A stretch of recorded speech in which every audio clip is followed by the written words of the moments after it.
এবার কি আলিয়ার সঙ্গে সম্পর্ক ছেদ রণবীরের?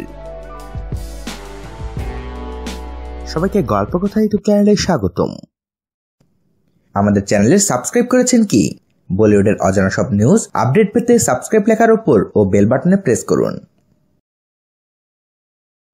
পোশাক বদলানোর মতো তিনি নাকি সঙ্গী বদলান। বি-টাউনে এমনই রটনা রণবীর কাপুরের নামে। বলিউডের দুই দিভা দীপিকা পাড়ুকোন ও ক্যাটরিনা কাইফের সঙ্গে সম্পর্ক ভাঙার পর এই মুহূর্তে আলিয়া ভাটের সঙ্গে সম্পর্কে রয়েছেন রণবীর। কিন্তু টিনসেল টাউনে কান পাতলেই শোনা যাচ্ছে আলিয়ার সঙ্গে নাকি সম্পর্কের চির ধরেছে তার। দীপিকার সঙ্গে প্রতারণা করে সম্পর্ক ভেঙেছিলেন রণবীর। তারপরেই ক্যাটরিনার সঙ্গে প্রেম শুরু হয় তার। সেই সম্পর্কেও খুবই উদাসীন ছিলেন তিনি। এছাড়া কাপুর পরিবারের সম্মতিও ছিল না এই সম্পর্কে। ভারতীয় সংবাদ মাধ্যমের খবর, আলিয়ার সঙ্গেও তিনি নাকি খুবই উদাসীন। জানা গেছে রণবীর সম্পর্কে স্পেস পছন্দ করেন, অন্যদিকে আলিয়ার সঙ্গীর সঙ্গে সমস্তটা ভাগ করে নিতে পছন্দ করেন। রণবীরের আলাদা নিজের জগৎ রয়েছে। সেই জগতে থাকার সময় ফোনে কথা বলা বা চ্যাট করা কোনোটাই পছন্দ করেন না রণবীর। এসব নিয়েই নাকি দুজনের মধ্যে ইতিমধ্যে জটিলতা তৈরি হয়েছে।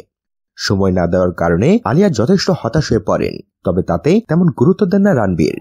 এমনকি সম্পর্কে স্পেস না থাকার কারণেও নাকি তিনি বিরক্ত। বেশ কিছুদিন বি-টাউনে গুঞ্জন খুব শিগগিরই রণবীর আলিয়ার বাগদান হবে। দুই পরিবারও এই নিয়ে খুবই উৎসুক। তাই সম্পর্কের গতি কোন দিকে মোড় নেয় সেটি এখন দেখার বিষয়। তো বন্ধুরা, এ বিষয়ে আপনারা কি ভাবছেন? আবারও কি রণবীরের জীবনে একই পুনরাবৃত্তি ঘটবে, নাকি ভালো পরিণতির দিকে এগোবে? সে বিষয়ে আপনাদের মতামত জানিয়ে দিন আমাদের কমেন্ট বক্সে। সবশেষে ভিডিওটিতে লাইক ও শেয়ার দিয়ে আমাদের সাথেই থাকুন। ধন্যবাদ।